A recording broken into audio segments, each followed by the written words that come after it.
You better act, because a lot of people are doing good. So, yes, welcome to the Wellness World 2 Experience show. Our second guest is here. She is the founder of asinglesuggestion.com. She is also a life coach now. So she is working on an ebook. So let's welcome Miss Erika Burnett. How are you today? I'm great. How are you? Thanks for having me. Yeah, like I said, I told you before we got live. It's been a while since I've seen you. So, I remember when you started a single suggestion, but now you expanded. Your purpose, to different areas. So we'll get to that a little later. But I want to ask you first, how you doing? How was your week? I'm doing good. Can't complain. My week was wonderful. It went quick and got to the weekend, so I'm happy about that. Okay? How about that? Yeah, so like I said, time flies. We're already in February already, so January is always kind of that long month, like all these New Year's goals you want to set.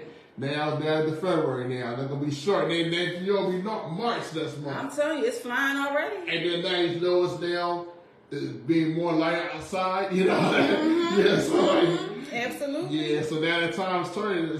So, can you tell us about who was Erika Burnett when she was younger? Erika Burnett was and I was thinking about this earlier, that I was pretty much almost like I am now, quiet, to the back, very reserved. I also was a jealous-hearted child. And I dealt with a lot of abandonment issues because I was raised in a single home. So my mother raised my brother and I.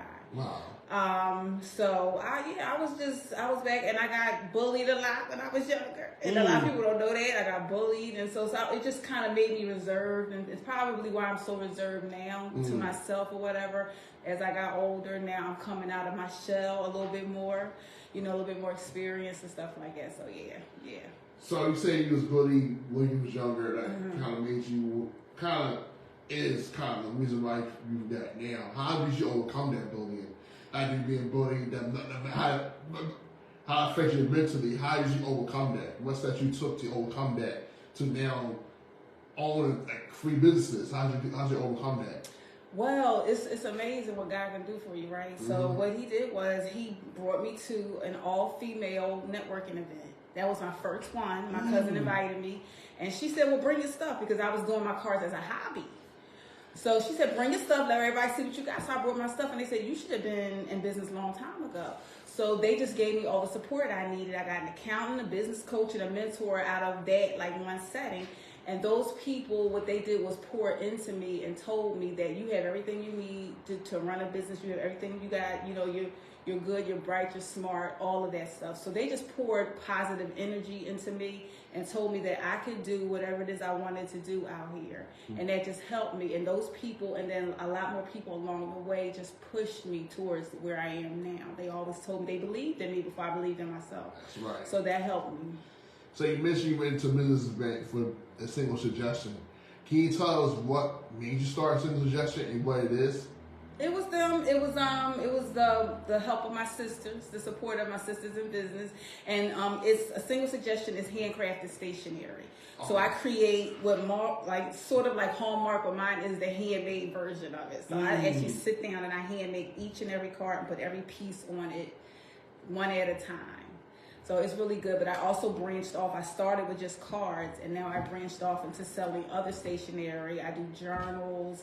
I do ink pens, like gift pens and things that maybe I do gift sets and stuff like that for stationery, So I do all of that stuff. But yeah, it's been good. The help of my sisters, that's what got me to where I am now. Wonderful. So it's basically your sister. So what made you do the target was stationary items? You said it was green cards, but now it's stationary ideas. What was the rationale behind that? Now, behind that, when I first started working at the University of Penn, the Wharton School, my former manager, she was into it as a hobby. She made cards. So she said, come to the class with me. So I just ended up going and loved it ever since. So I spent 14 plus years doing it as a hobby for family members, invitations, cards, and things. And I would just send them out to people. And from then on, I just branched off. And it even shocked her. She was like, I can't believe you turned a business, out of this. And I said, yeah, it was just, I'm a creative person. Before that, I did invitations and cards and stuff on the computer with graphics. Wow, no, so it was already in me. Going to that class is just what brought it out of me more so. That's one. Yeah, that's awesome. That's awesome because that's stuff that's very important. That be creative and use it. The tips, the gifts and talents that God bestowed upon you to do those gifts, So now you have something called Pathway of Reflection. So is that? Can you tell us more about that? What is that? Pathways of Reflection is my coaching business. Okay. How'd you dive into life coaching? I just want to help people. I had so many people help me along the way, and I just want to give back because I know we got a lot of folks out here who are, spiritually broken, and they're deep into hard times. They don't have anyone to listen to them to kind of push them forward and say, okay, you can do this, you can get out of this, and give them the tools to do so. And, through other people, God has given me that, and He's healed me, and I'm still in the process of healing. Nobody has ever really done. In that process. So I decided to take what I learned and help other people on that pathway. So what was the process for you becoming a life coach? I just took a certification. This was actually during the pandemic, 2020, towards the end. It was like October 2020. And it was on my heart. And I said, okay, now do I really want to do this? Because I'm an introvert. So it's very different than now I have to go out and I have to help others outside of myself. So it's very difficult. So I just got my certification October 2020. I built my website at the beginning of that following year, and I started to just get content together. What do I want to work on? So I just put together pressure points, like the things that I've gone through, like low self-esteem, father and daughter estranged relationships, because that's what I had with my dad, and self-care. So I specialize in those. Okay, that sounds wonderful. Yeah. So, and then also you created a website called Erika Nicole LLC. Yeah. So what was that? Is there more business in there, or what's that about? That's a new one. Okay. I already had the name, and that's basically what Pathways of Reflection. It was supposed to be life coaching. So I said, you know what, that doesn't sound like it. And someone gave me a tip from LinkedIn, and they reached out to me and they said, I don't understand why you're not using Pathways. So I decided to use Pathways of Reflection as the name of the coaching business, and then take and transfer Erika Nicole LLC for virtual assistance. So I'm an administrative coordinator at the Wharton School, University of Penn.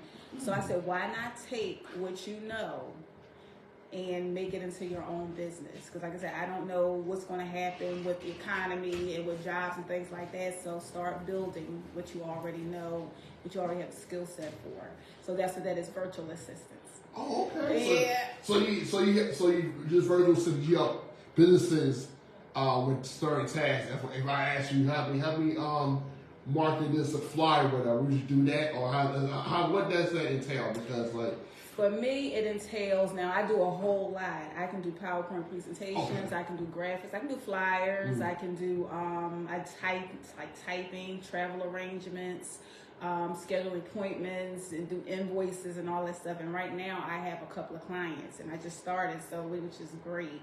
And they're within the Wharton School, and I service them, 7 days a week, just about texting, whoever, hires me for their service, they get my personal text number, my personal cell phone number, and you can text me all week long, and I take care of whatever you need to take care of.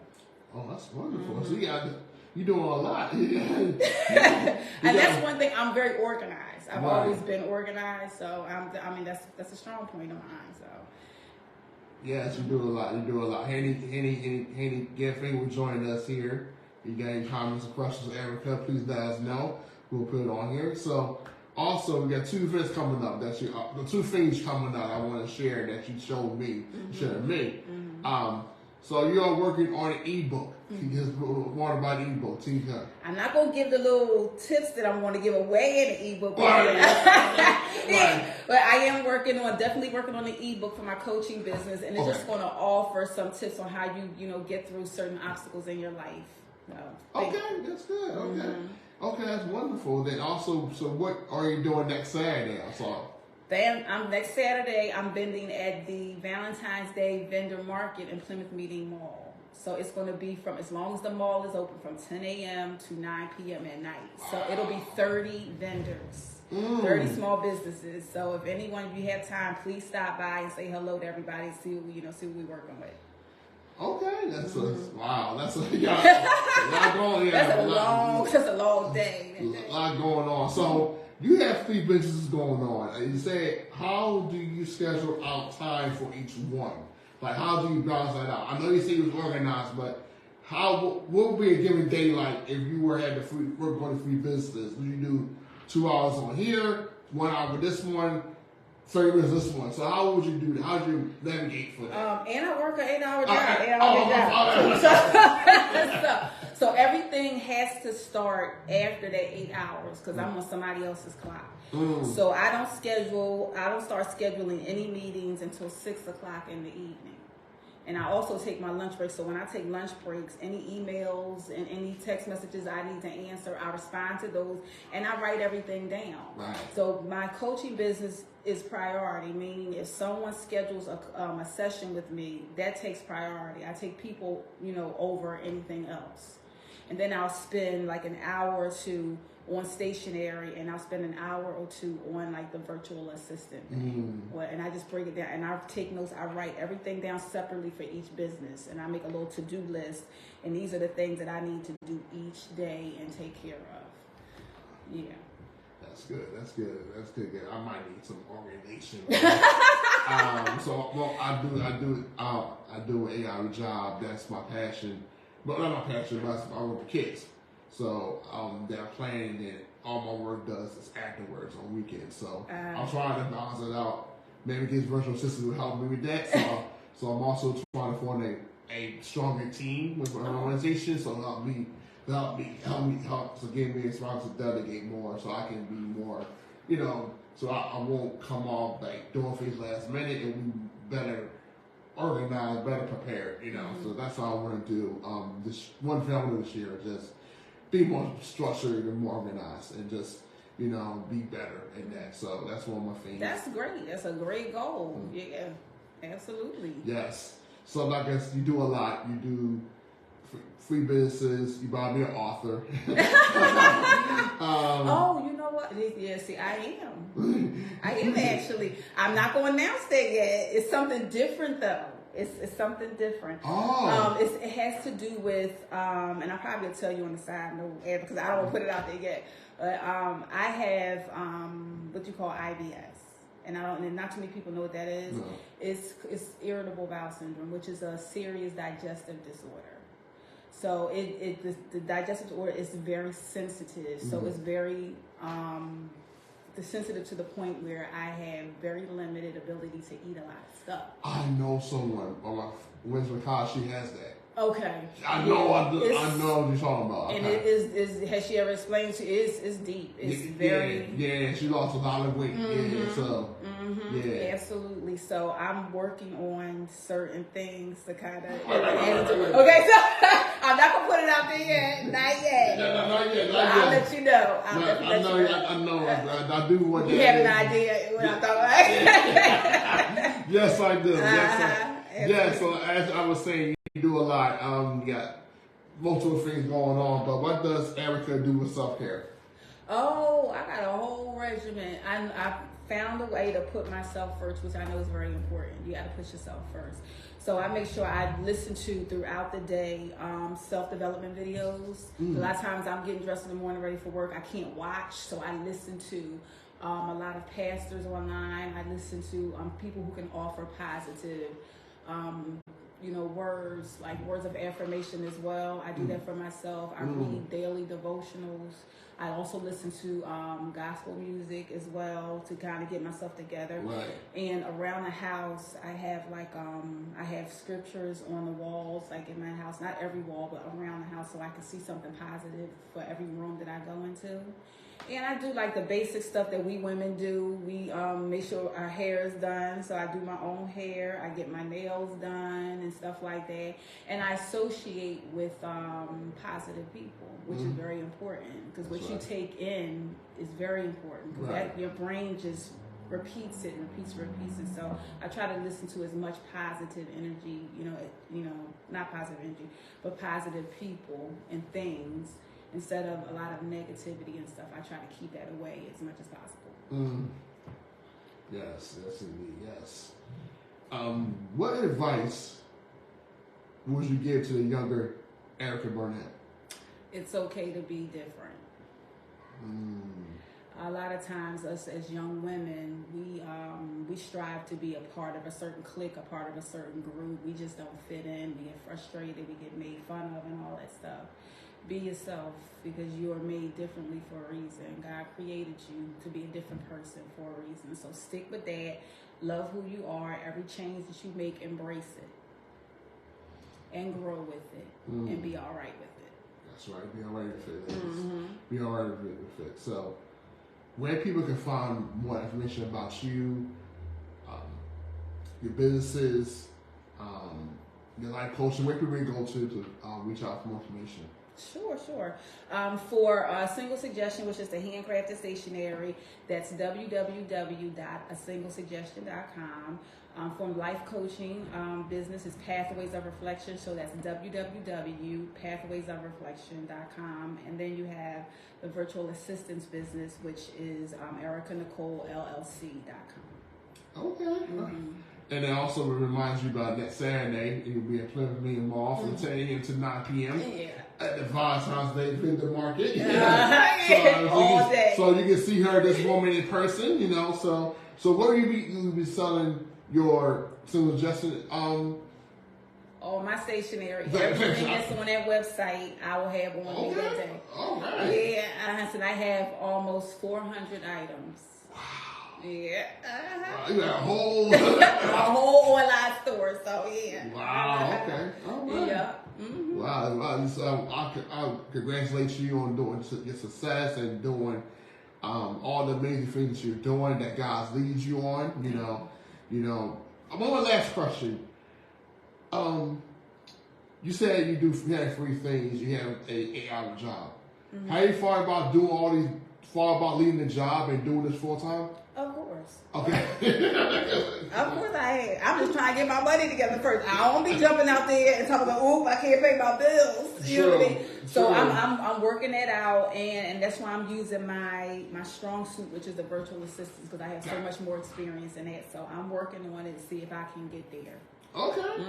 Cause I definitely see it that you do all this, and then you had more time to do all the things you were doing. See, that's the thing. You had more time with the life coaching, and also I could go to school. Going to schools and teaching kids how to make handcraft materials, so they can start their own little Single Suggestion. Absolutely, I very much would love to do it. I've done like a sort of classes, like some classes like that over the years. I've done it, but not as much as I would like to do it. And I would also like to spend more time with the coaching, to kind of help people. So I'm working on it. Okay.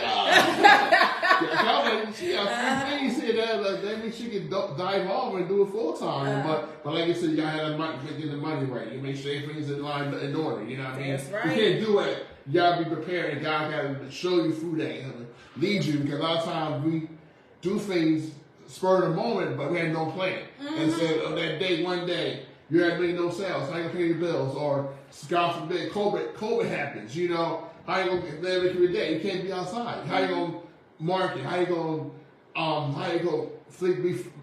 expand yourself in the midst of things that are going on? So you have to prepare. You have to make sure everything is in decent in order.